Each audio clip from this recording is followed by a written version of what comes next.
Este telhado de telha de zinco foi feito pelo meu pai, Geraldo Camilo, soldador TIG aposentado, e o mostro como um gesto de carinho e reconhecimento pelo seu esforço, trabalho e, acima de tudo, tanto capricho. Acontece que, por muitos anos, meu pai foi um alcoólatra, e lidando com esse contexto da vida dele, pude aprender e amadurecer muito com isso. Porque, como podem ver, mesmo com os problemas que o levaram a consumir álcool, a ponto de às vezes parecer uma pessoa em situação de rua e a vivenciar a proximidade da morte, ele é capaz de fazer algo assim e com muito capricho. A questão é que ele fez isso tudo sozinho, ou seja, todo o peso desse material passou pelas suas mãos e ombros. Sabe, às vezes eu via meu pai sendo maltratado ou tratado de qualquer forma, como se não tivesse sentimentos só pelo estado em que se encontrava, e isso me entristecia mais do que a ele, porque ele não percebia os maus tratos, mas eu percebia.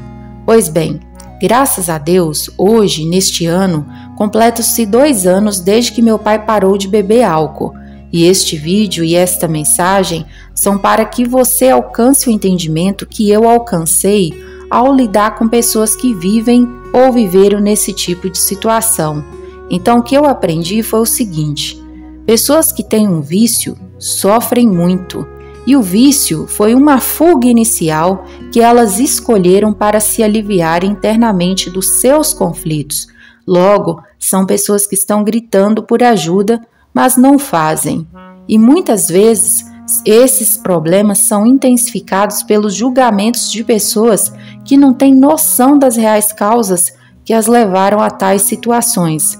Portanto, não critiquem, não julguem, não condenem se vocês não forem dar uma mãozinha para ajudá-las a sair da situação a qual se encontram. Então aqui está o resultado do trabalhinho do meu pai.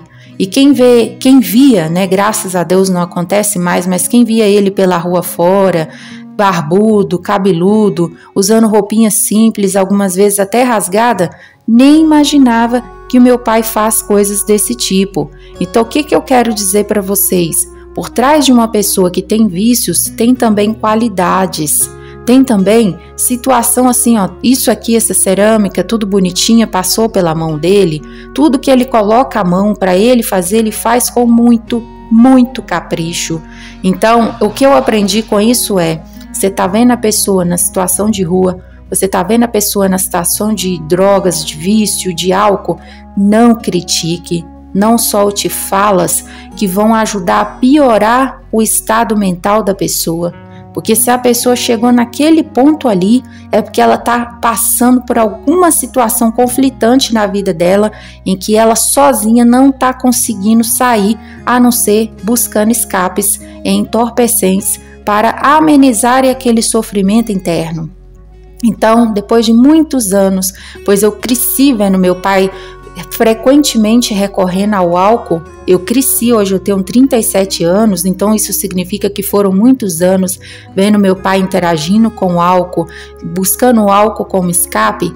Então hoje, graças a Deus, o meu pai entendeu que não era uma escolha sábia, não era uma escolha saudável para a vida dele. Ele entendeu que o que ele estava fazendo, na verdade, era piorando a situação na mente dele. Ele não entendia dessa forma.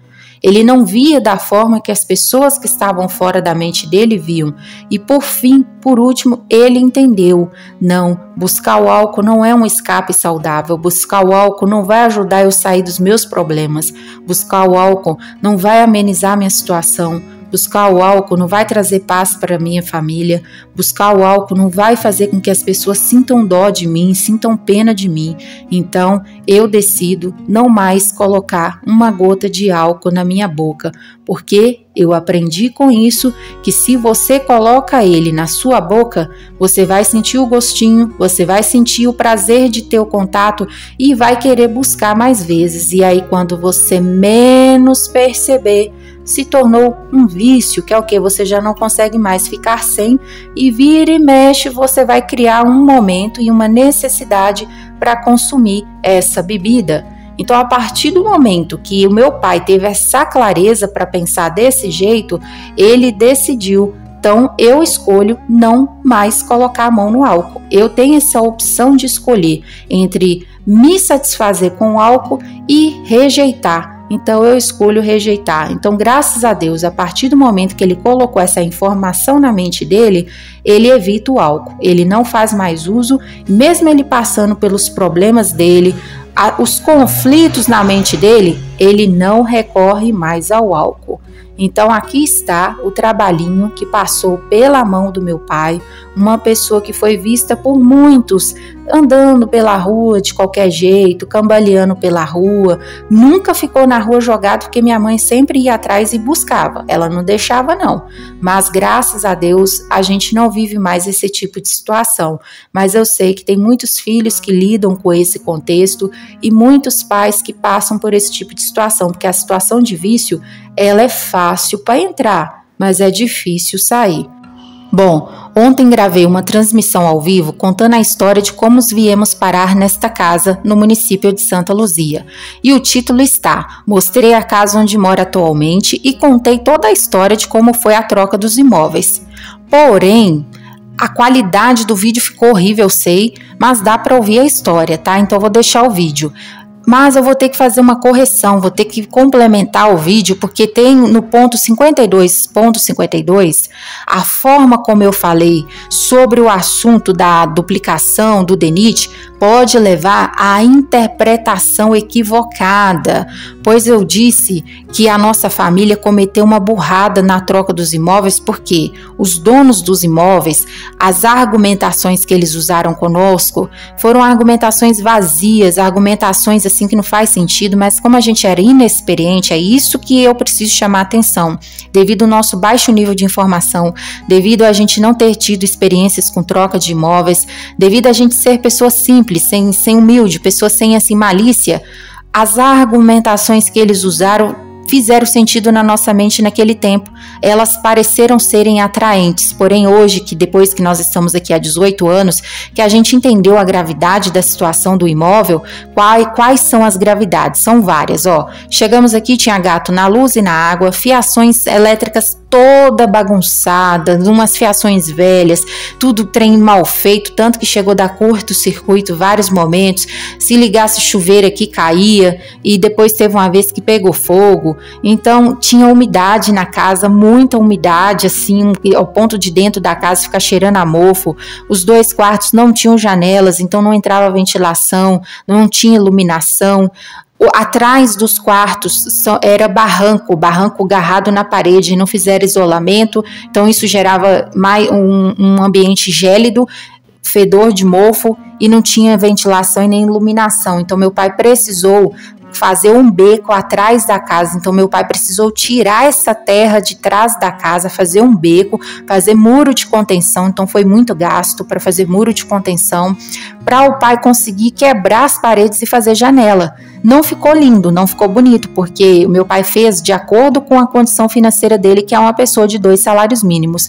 Porém, ele conseguiu colocar ventilação nos quartos e iluminação.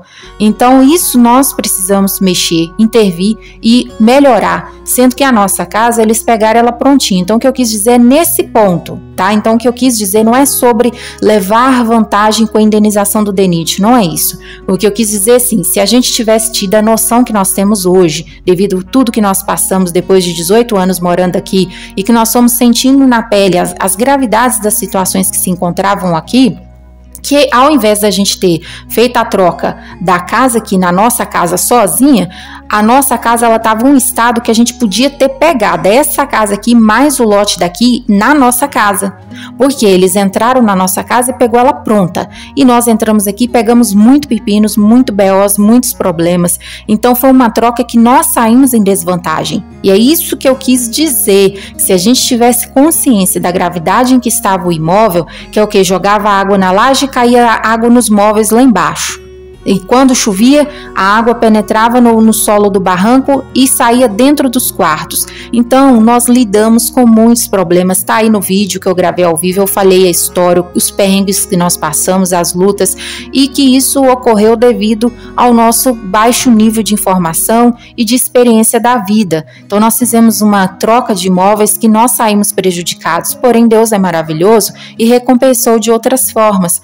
Porque, morando nesta propriedade, nesta região, passamos a ter acesso a uma grande quantidade de experiências e situações que nos permitiram alcançar o despertar e o desenvolvimento em algumas áreas da jornada da vida.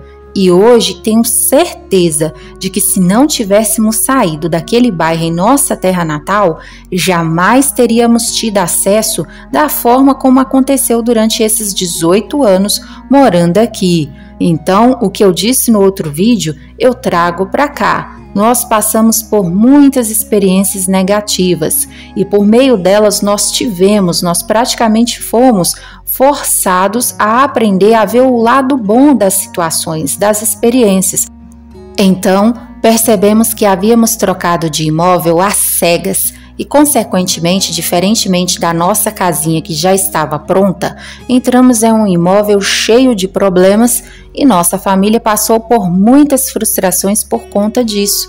E mesmo com todos os problemas que enfrentamos até aqui, hoje somos gratos pelas experiências e situações que tivemos acesso por morar em uma região próxima a uma capital e que nos permitiram desenvolver e amadurecer em muitos aspectos da nossa mente.